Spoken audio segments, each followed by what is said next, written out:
পুরনো এক বিমানে বন্ধুর সাথে পাড়ি দিলাম তাশখন্দ, যেখানে সোভিয়েত আমলের হোটেলে ইতিহাস জেগে আছে দেয়ালে দেয়ালে।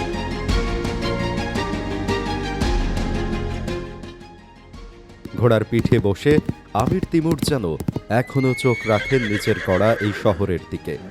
চোরসু বাজারের মাংস রুটির স্তূপ দেখে চোখে ভাসে যাযাবর জাতির হাজার বছরের নোম্যাডিক ইতিহাস। আর প্লোভের সেই ঘ্রাণ শুধু খাবার না, যেন উজবেক সংস্কৃতির জীবন্ত আত্মা। আমাদের বিমান যেদিন বিশকেক থেকে উজবেকিস্তানের রাজধানী তাশখন্দের উদ্দেশ্যে রওনা দিল, সেদিনও আবহাওয়া ভালো ছিল না। পুরো বিশকেক শহর ঢেকে গিয়েছিল তুষারপাতে। চারপাশ সাদা, আকাশ ভারী, আর এয়ারপোর্টে ঢুকতেই জানলাম ফ্লাইট ডিলে। আমাদের টিকিট কাটা ছিল স্থানীয় একটা এয়ারলাইনের, নাম তেজ এয়ারলাইন। বোর্ডিংয়ের সময় যখন বিমানের সামনে গিয়ে দাঁড়ালাম, মনে হলো এত পুরনো প্লেনে আমি জীবনে কখনো উঠিনি। সত্যি বলতে কি, একটু ভয় তো লাগছিলই, তবুও উঠে বসলাম। আর ঠিক তখনই পাশে ছিল আমার সেই পুরনো বন্ধু উই, যে সিঙ্গাপুর থেকে উড়ে এসেছে শুধুমাত্র আমার সাথে এই সেন্ট্রাল এশিয়া ট্রিপে যোগ দেওয়ার জন্য। এই মুহূর্তগুলো ভ্রমণে আলাদা শক্তি দেয়।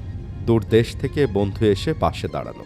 প্লেন আকাশে উঠতেই জানালার বাইরে দেখি বরফে ঢাকা পাহাড় আর ধূসর আকাশ। মনে হলো এবার সত্যিই আমরা বিশকেক ছেড়ে নতুন দেশের পথে।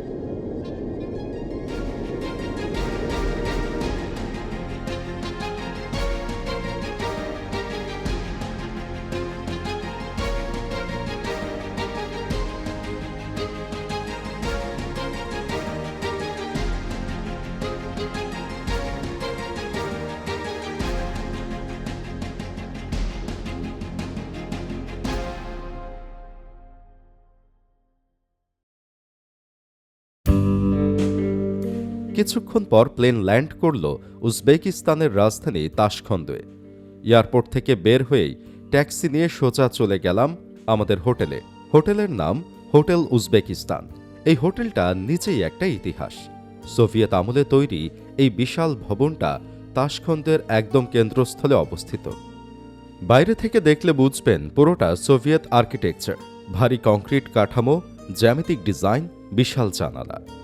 1970-এর দশকে বানানো এই হোটেল একসময় ছিল বিদেশি কূটনীতিক, সাংবাদিক আর রাষ্ট্রপ্রধানদের থাকার প্রধান জায়গা। আজও এটা তাশখন্দের অন্যতম ল্যান্ডমার্ক। আমি ইচ্ছা করেই এই হোটেলটা বেছে নিয়েছি, কারণ 1, লোকেশন, সব গুরুত্বপূর্ণ জায়গা কাছাকাছি। 2, ইতিহাস। এমন হোটেলে থাকলে শহরের পুরনো স্পিরিটটা একটু হলেও অনুভব করা যায়।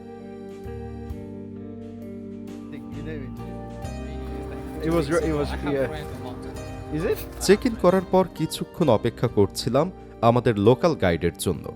কিছুক্ষণ পর হোটেলে এসে হাজির হলো আমাদের গাইড, নাম অ্যাসরর বেগ, একজন তরুণ উজবেক ছাত্র, পাশাপাশি পার্ট টাইম ট্যুর গাইড। চোখে মুখে আত্মবিশ্বাস, কথায় শহরের প্রতি ভালোবাসা।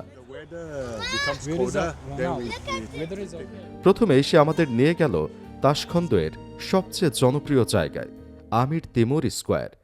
আমি এখন দাঁড়ায় আছি উজবেকিস্তানের আমির তিমুর স্কোয়ারে। এটা খুবই একটা পপুলার প্লেস। উজবেকিস্তানের যে মেইন ল্যান্ডমার্কগুলো আছে, স্পেশালি ইন তাশকান্দে, এই আমির তিমুর স্কোয়ারটা সবচেয়ে গুরুত্বপূর্ণ। আমার পিছনেই right behind, it's like walking distance আমার হোটেল।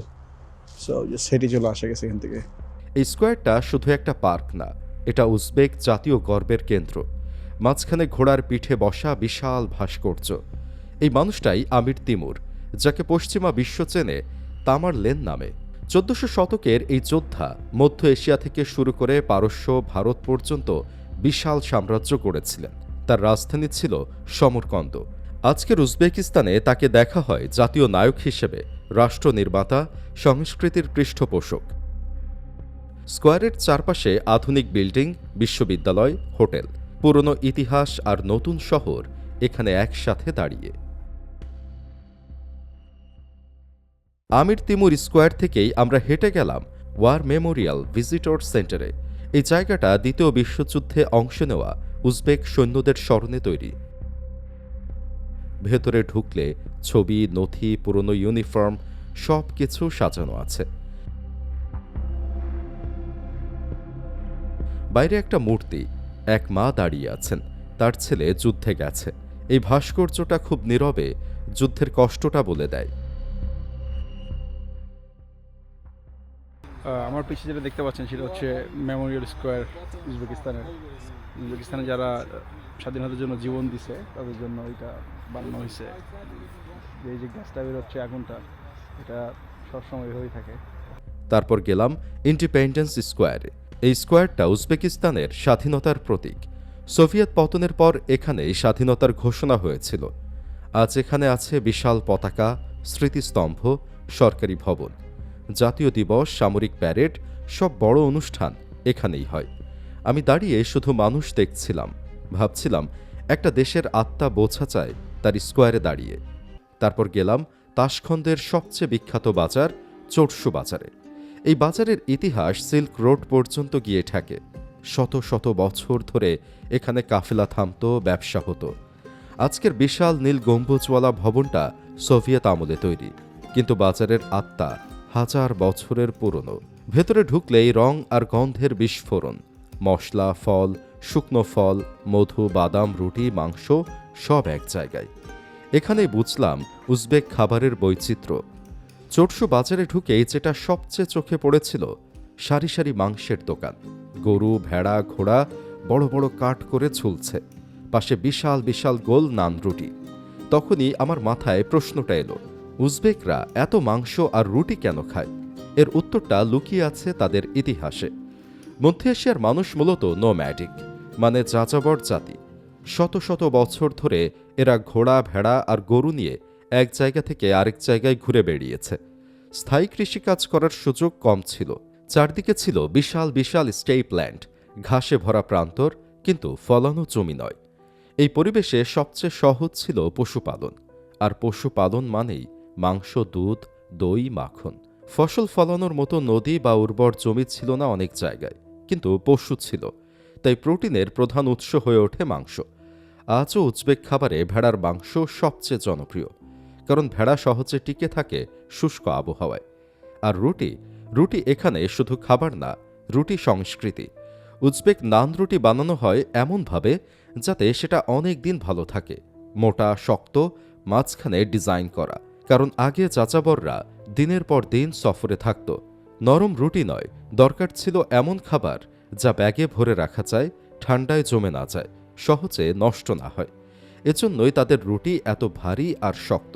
চোরসু বাজারে দেখলাম মানুষ মাংস কিনছে কেজি কেজি দরে, সাথে বিশাল নান। এটা শুধু অভ্যাস না, এটা শত শত বছরের জীবনযাপনের ধারাবাহিকতা। আরেকটা কারণ হলো আবহাওয়া। শীত এখানে প্রচণ্ড। শরীর গরম রাখতে হাই ক্যালোরি খাবার দরকার। মাংস আর রুটি সেই কাজটাই করে। তাই প্লভ, কাবাব, স্যুপ সবকিছুতেই থাকে মোটা চাল, তেল আর মাংস। মজার ব্যাপার, উজবেক খাবারে সবজি তুলনামূলক কম, কিন্তু পেঁয়াজ, গাজর আর রসুন প্রায় সব রান্নাই থাকে। বিশেষ করে প্লভে গাজর বাধ্যতামূলক। এটা মিষ্টতা আর শক্তি দুই দেয়। চোরসু বাজারে দাঁড়িয়ে আমার মনে হচ্ছিল এই বাজার শুধু কেনা বেচার জায়গা না, এটা উজবেক ইতিহাসের জীবন্ত দলিল। প্রতিটা মাংসের দোকান, প্রতিটা রুটির স্টল যেন বলছে, আমরা মরুভূমিতে বেঁচে থাকার জাতি, আমাদের খাবারও তাই শক্ত। The blue one. And then from Alisher Navai, we will go to the Chorsu Bazaar. চোরসু যাওয়ার পথে আমরা তাশখন্দ মেট্রোতেও উঠেছিলাম। এই মেট্রো স্টেশনগুলো সত্যিই শিল্পকর্ম। প্রতিটা স্টেশন আলাদা থিমে সাজানো, ঝাড়বাতি, মার্বেল, মোজাইক। মনে হচ্ছিল আন্ডারগ্রাউন্ড মিউজিয়ামে আছি। Don't get lost, we. Ehtiyat bölüm, ilişkiler, ilerledi. Çeyingi Bekir, তাশকেন্দের মেট্রো স্টেশনে হাঁটতেছি। এত সুন্দর চমৎকার স্থাপনা করে দেখলে বিশ্বাস করা যায় না আসলে। দারুণ করে যদি খেয়াল করে দেখেন যে প্রত্যেকটা মসজিদের গম্বুজের মতন স্থাপনাগুলো।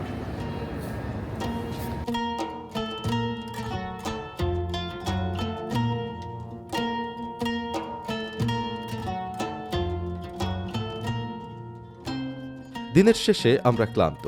অ্যাসরর বেগকে বললাম, আমরা একদম লোকাল খাবার খেতে চাই। সে হেসে বলল, প্লভ খাও। উজবেকিস্তানের প্রধান খাবারই হচ্ছে প্লভ। আমাদের দেশে যেমন ভাত, ওদের কাছে তেমন প্লভ। প্লভ অনেকটা বিরিয়ানি বা পোলাওয়ের মতো। চাল, গাজর, পেঁয়াজ, রসুন আর বড় বড় মাংসের টুকরো দিয়ে বানানো হয়। কিন্তু আসল ব্যাপার হলো প্লভ এখানে শুধু খাবার না, এটা সংস্কৃতি। বিয়ে, জন্মদিন, জানাজা সব অনুষ্ঠানে প্লভ রান্না হয়। অ্যাস্ট্রর বেক আমাদের নিয়ে গেল শহরের সবচেয়ে জনপ্রিয় লোকাল প্লভ রেস্টুরেন্টে। ভেতরে ঢুকতেই বিশাল হাঁড়িতে প্লভ রান্না হচ্ছে। আমরা অর্ডার দিলাম প্লভ, সাথে উজবেক সালাদ, রুটি আর চা। খাবার টেবিলে আসতেই গন্ধে মন ভরে গেল। চাল আলাদা আলাদা, মাংস নরম, গাজরের মিষ্টতা, সাধারণ উপকরণ কিন্তু স্বাদ গভীর। লোকাল মানুষের মাঝে বসে এই খাবার খাওয়ার অভিজ্ঞতা সত্যি আলাদা। ক্লান্ত শরীর, উষ্ণ খাবার আর দিনের সব দৃশ্য মাথার ভেতর ঘুরছে। এভাবেই শেষ হলো আমাদের প্রথম দিন উজবেকিস্তানের রাজধানী তাশখন্দে। আগামী গন্তব্য পৃথিবী খ্যাত সিল্ক রোড শহর সমরকন্দে। সেই গল্প নিয়ে আবার আসছি পরের পর্বে, ইনশাআল্লাহ।